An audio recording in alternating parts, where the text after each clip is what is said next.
Để uống tủ vào. Đừng có cho nó thấy tao nó con. Ôi dồi, cái này chín rồi này. Cái đuôi thôi. Nó còn sống nhỉ? Ui, cá cái dạ nén con mẹ. Cái đêm mẹ thì bất tử chứ nhở? Không bao giờ chết. Bố cho con ăn con cá nhé.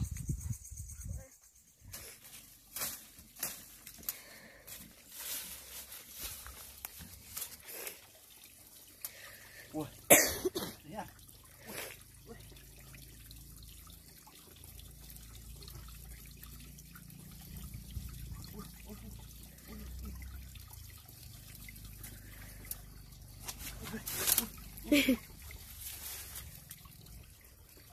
Nhìn thấy không? Có.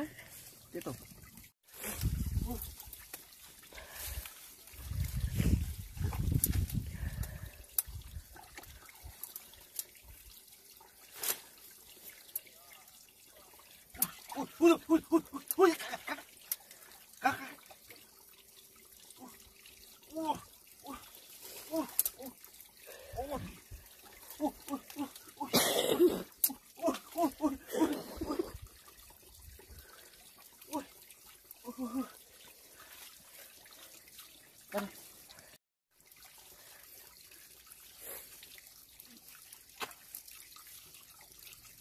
Được bắt đi.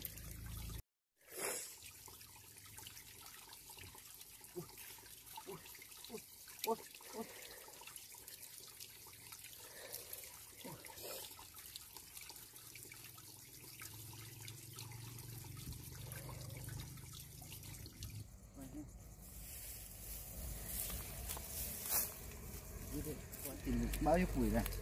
Chưa, thế này con bớ.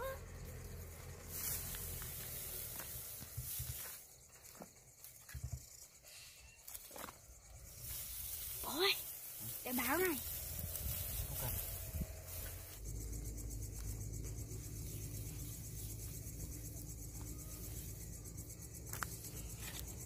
Con em bố rất giỏi nhé. Con củi ơi đấy bố ơi. Đi sinh tồn được rồi đấy, nó sinh tồn được rồi đấy. Nát con tinh lắm bố ơi. Thế à? Con lấy hai tay bắt không mà. Cầm riêng không? Hả? Cầm riêng không? Còn ít đấy. Không cần. Để con làm cho lửa nó cháy to. Thấy chưa? Con sinh tồn được chưa bố? Được đấy. Con kiếm hơi nhiều củi ở kia kìa, con nhặt trên ngang. Đầy lắm. Đầy.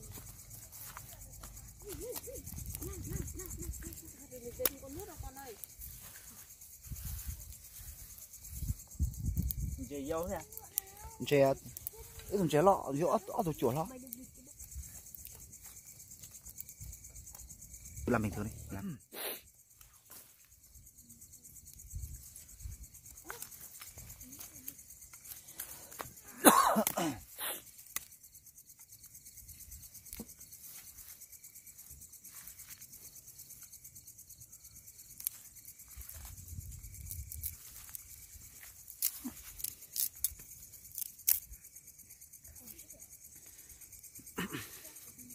Mua cho nó tôi chặt.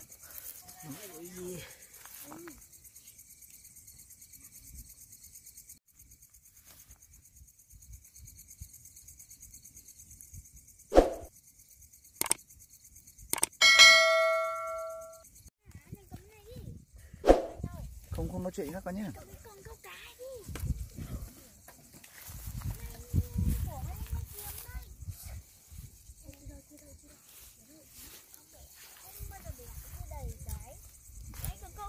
Rồi. Nào, cơm ấy đi này. Nướng đi. Tôi qua đây kia.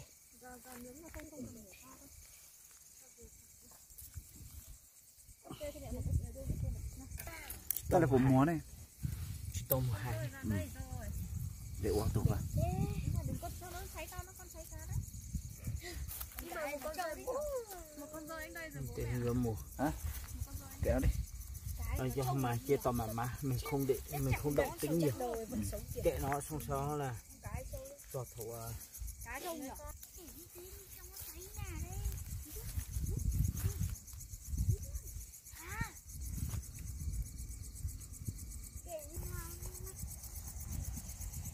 Để ra đầu này nó nhiều không. Hai đứa cứ làm cái này nó ngon thế. Ôi dồi, cái này chín rồi này. cái đuôi thôi. Nó còn Chạm sống nhỉ. đuôi. Ui, cá cái đấy nó khủng khủng động luôn á. Con này trâu đấy.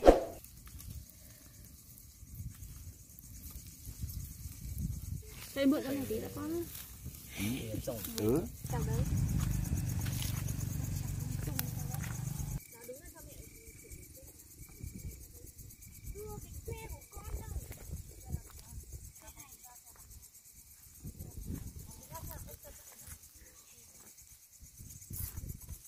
Ông quay chi nhé.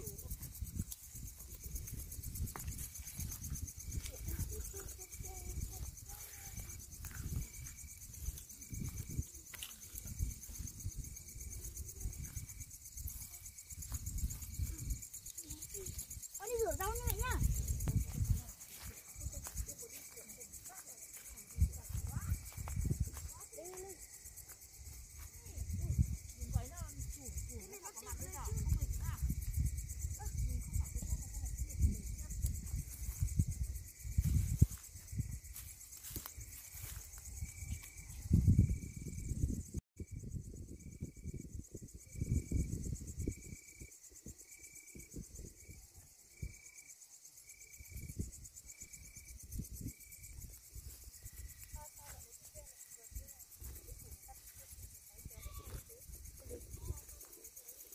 Sao cho mẹ.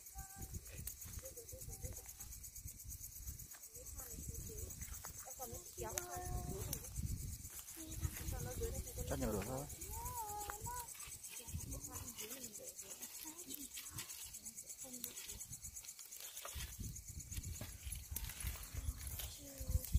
Mua cái chỉ ngốc của phải tiêu.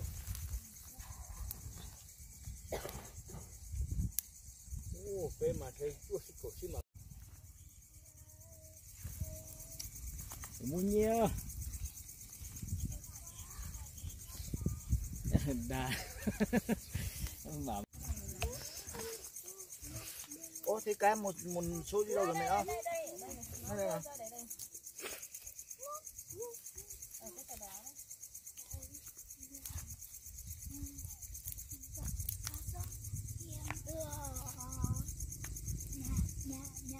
Cực gió. Quay thử vào đây coi. Đó, một số đó. Anh muốn gì?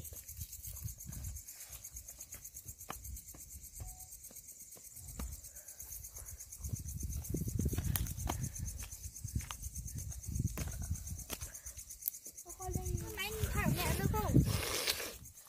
Con xịt đấy. Tới cẩn thận.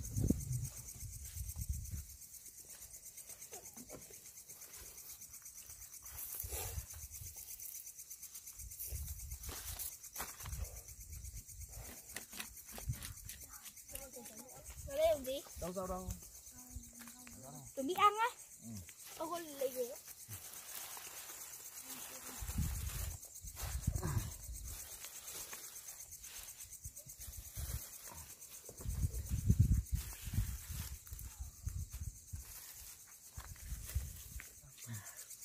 Quay phỏng. Để. Đây phố để sâu lát chỗ này.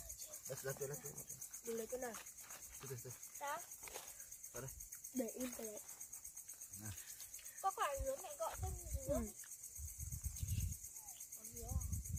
Caramel thì lúc nào cũng thiệt thòi luôn. Caramel thì bất tử chứ nhở. Không bao giờ chết. Bố cho con ăn con cá nhé. Ăn cá nhé. Bố ăn cá nhá. Có chanh ở đây ngon biết bao nhỉ bố nhở. Không có chanh nữa rồi.